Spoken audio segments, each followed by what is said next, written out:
गायत्री महामंत्र एक बार मेरे साथ दोहराओ। ओम भूर्भुवः स्वः तत्सवितुर्वरेण्यं भर्गो देवस्य धीमहि धियो यो नः प्रचोदयात्। मनुष्य नित्य स्वर्ग की कल्पना करता है और वास्तव में उसने स्वर्ग की जो परिकल्पना है उसकी एक ही परिकल्पना है कि मेरी इच्छाएं तुरंत पूर्ण हो। अर्थात वो ये चाहता है स्वर्ग एक ऐसी जगह है जहां पर जाकर के कुछ करना नहीं पड़ता और इच्छा की और तुरंत पूरी कर ली।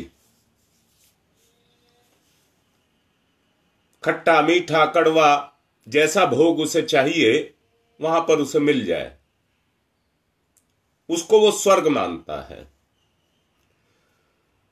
पहली बात तो ये आई कि वो स्वर्ग उसको कहता है जहां करना कुछ नहीं पड़ता। पर मेरा मानना तो ये है, अगर मेरे 100 काम है तो 10 मैं करता हूं, 90 मेरा भगवान करता है। दोबारा सुनो, मैं कह रहा हूं मेरे 100 काम है तो 10 मैं करता हूं और 90 मेरे भगवान पूरा करता है। बोलो, आपकी सहमति है इस बात पर? क्या भगवान निकम्मा रहता है? क्या भगवान निष्क्रिय है? उसको कोई काम नहीं है? क्या भगवान की कोई इच्छा नहीं है?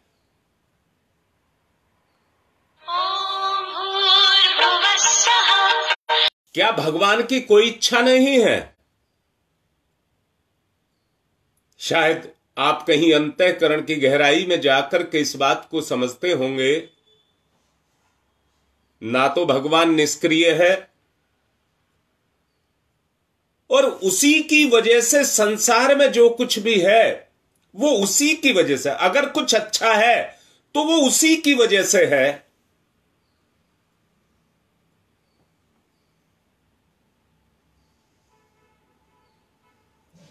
अगर कोई बुरा है तो दुनिया में अच्छाई पैदा हुई है तो बुराई का भी बराबर अधिकार है।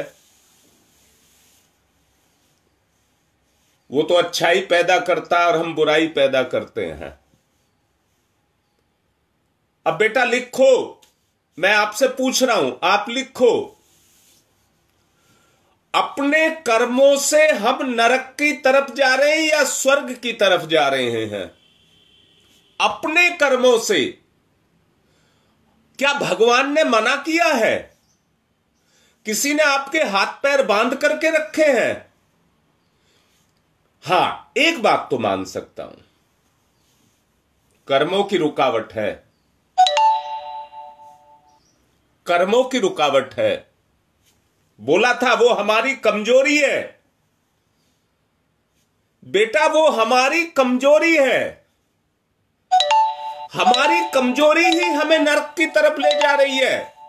अब बेटा, वो नरक कहां है? ढूंढो, वो नरक कहां है?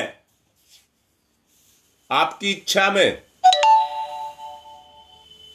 वो नरक है आपकी इच्छा में। आपकी इच्छा आपको भड़का रही है और नरक में ले जा रही है।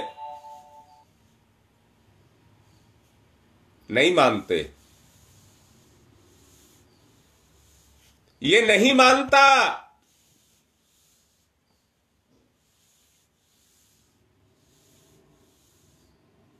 भगवान ने मनुष्य को हित बुद्धि दी है। हित बुद्धि, हित बुद्धि।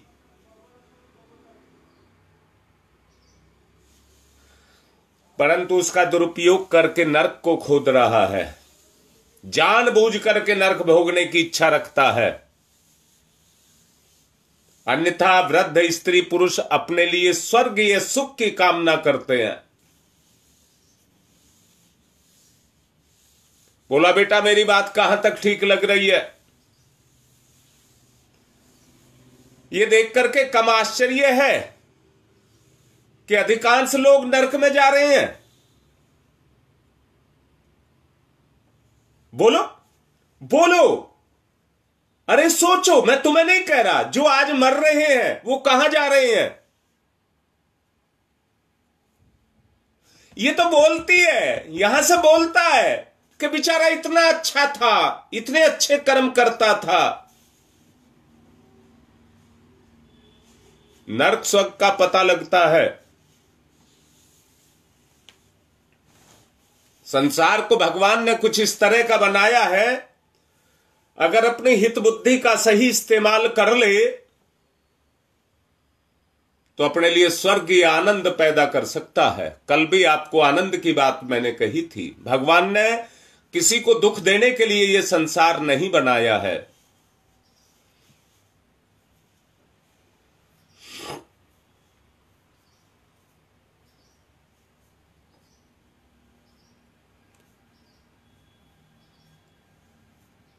क्या आपको चारों तरफ नरक दिखाई देता है या स्वर्ग दिखाई देता है? बेटा लिखो, क्या आपको चारों तरफ स्वर्ग दिखता है या नरक दिखता है?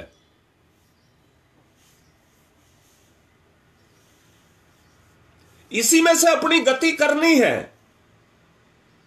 कैसे वहां तक पहुंचा जाए, कैसे वहां तक पहुंचा जाए, यह कोई ऐसा स्थान नहीं है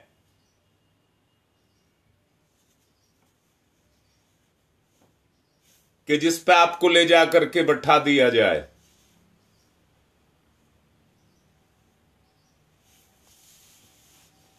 कल 24 कुंडी यज्ञ में एक ऐसा कार्यकर्ता मिला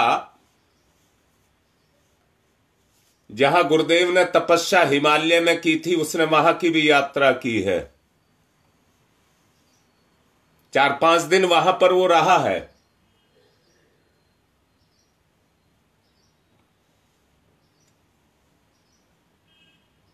परंतु ये भावातिरेकता है,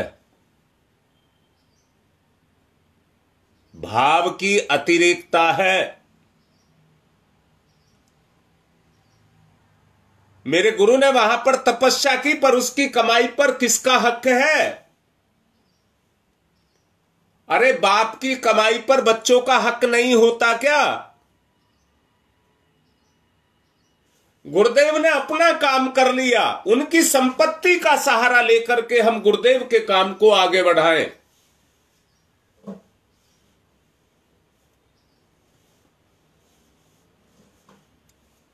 हां बेटा, बिल्कुल ठीक लिख रही है।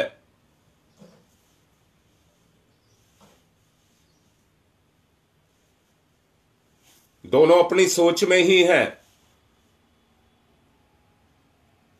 नरक वाले को ढूंढता स्वर्ग है, पर चारों तरफ चीख चिल्लाहट, कलह, कष्ट सब चारों तरफ से घेर करके रखा हुआ है, तो उसका जीवन नरक में है।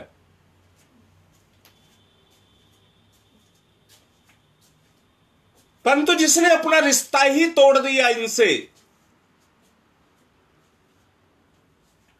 और अपने आप को उस अंतर आत्मा के साथ जोड़ दिया,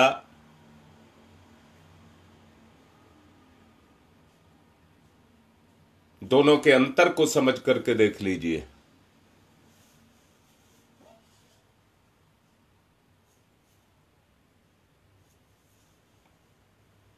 बीना बेटा, जो तुमने लिखा है दोनों अपनी सोच में हैं। तुम कौन सा रास्ता चुनना चाहोगे? कहने भर से काम नहीं चलेगा। करेंगे अपने मन की और पाएंगे भगवान को।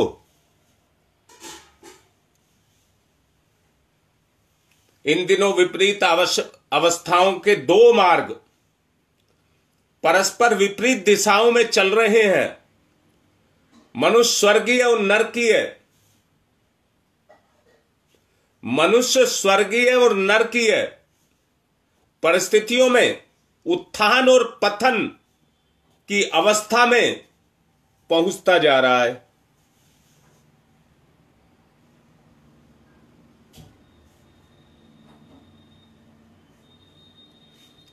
श्वेता बेटा झेलना पड़ेगा, जो नरक पैदा किया है उसको झेलना पड़ेगा। और कैसे झेलना पड़ेगा? निष्प्रह रह करके, निष्प्रह रह करके।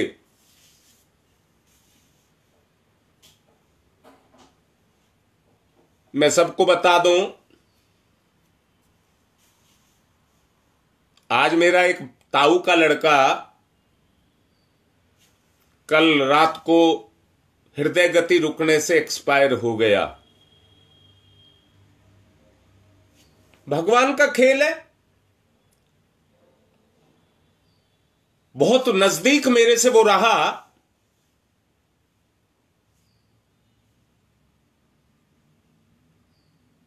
मेरी अंतरात्मा कह रही है ये खेल है।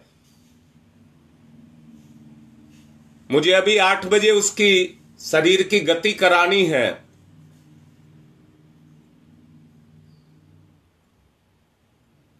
इसलिए 7:20 पर मैं निकलूंगा और ध्यान आपको स्वयं करना होगा। चारों तरफ से कर्मों ने घेर करके रखा हुआ है, चारों तरफ से कर्मों ने घेर करके रखा है। जो मैं कहना चाहता हूं, ये मैं कोई बड़प्पन की बात नहीं कह रहा, उदाहरण के रूप में कह रहा हूं।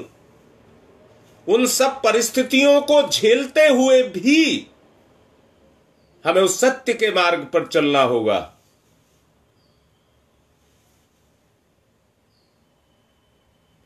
इन सब परिस्थितियों को हमें नरक को खोदना नहीं है।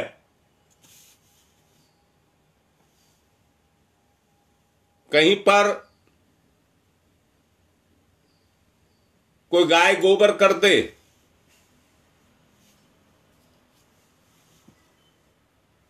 और वह ऐसी जगह हो जहां से समाज का आना जाना लगा रहता हो, बीच में पड़ा हुआ गोबर सबको बुरा लगता है। समझदार व्यक्ति को चाहिए कि उस पर मिट्टी डाल दे, वो वहीं दब जाएगा और खाद बन जाएगा।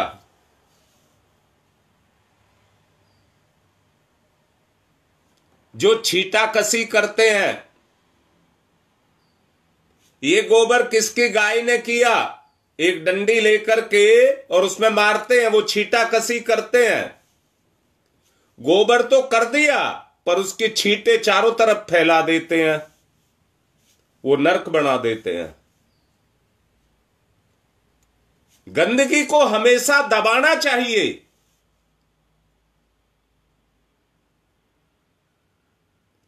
गंदगी को हमेशा दबाना चाहिए।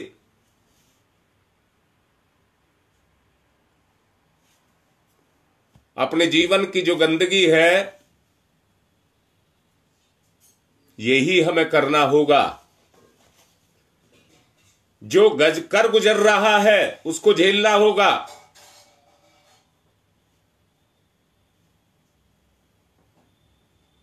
बिल्कुल गुप्ता जी, वो प्रारब्धवश है, निश्चित रूप से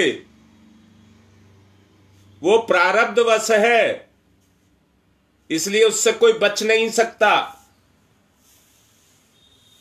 फिर रोने धोने से तो वो ठीक होगा नहीं। जो अपना काम है उस काम को किया जाए, जो अपना काम है उस काम को किया जाए। दोनों अवस्थाएं संसार में हैं, तुम्हें कौन सा रास्ता अपनाना है? दोनों एक दूसरे के विपरीत हैं। क्या भगवान का ये वेश पहन करके हम भगवान बन गए? शेर की खाल को ओढ़ करके गिदड़ा गिदड़ा अपने गुणों को खो गया। हमें अपने गुणों को उसके अनुसार, शेर के अनुसार बनाना होगा।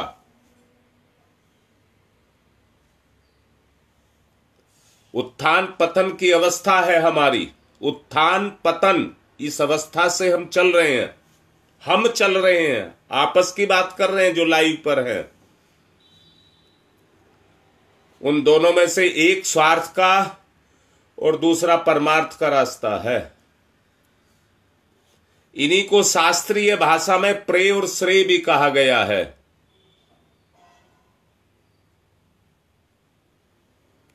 हाँ बेटा, ये तो दुखद भी चलते हैं तो यहां पर खुशियों के भी चलते हैं।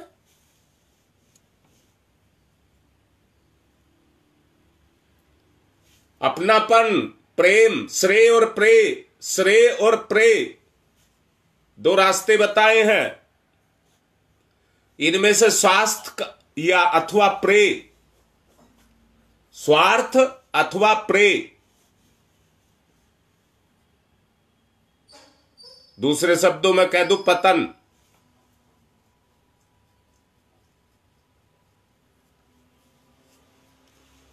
पतन का रास्ता, परमार्थ अथवा श्रेय अथवा उत्थान, ये दोनों रास्ते हैं। आप में से एक को चुनना होगा, दोनों को नहीं, दोनों को नहीं, इसलिए एक को चुनेंगे। मैंने अभी आपसे निवेदन किया है, अभी मुझे 15 किलोमीटर जाना भी है और 8 बजे का समय मैंने दे रखा है, इसलिए अब आप ध्यान का कार्य खुद कर लीजिए। पिछली वीडियो को चलाइए और उससे ध्यान कर लीजिए और मुझे क्षमा करना, छुट्टी दीजिए। कल फिर समय पर मिलूंगा। आज की बात संपन्न।